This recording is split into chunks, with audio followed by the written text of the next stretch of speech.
Sur ce site internet, à la rubrique Escort Girl, ce jour-là, des dizaines de propositions en Corrèze, mais aucune d'étudiante briviste. Pour autant, pour cette sociologue spécialiste de la question, pas de doute, la prostitution touche aussi les jeunes corréziennes.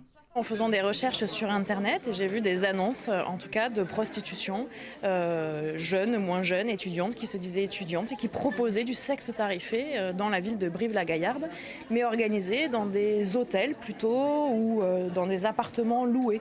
Ça ne se fait pas forcément, la prostitution des jeunes ou des étudiants, elle ne se fait pas à l'extérieur.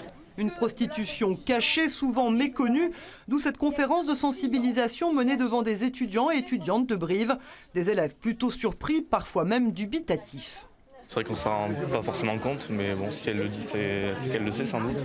Mais oui, au premier abord, non, on ne s'en rend pas compte et c'est quelque chose qui n'est pas du tout visible pour nous en tout cas. Ça se voit pas, je pense pas que ça se remarque. Enfin non, je pense pas qu'il y en ait.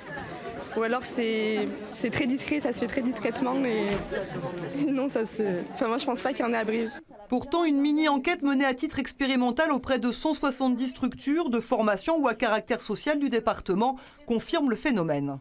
Sur ces 170, j'ai eu 60 réponses à peu près, et il y a quand même une quarantaine de cas de personnes, de femmes notamment, qui ont été repérées comme se prostituant ou en risque de prostitution. Alors c'était quel profil de femmes? Alors des jeunes femmes, dont une très jeune femme mineure.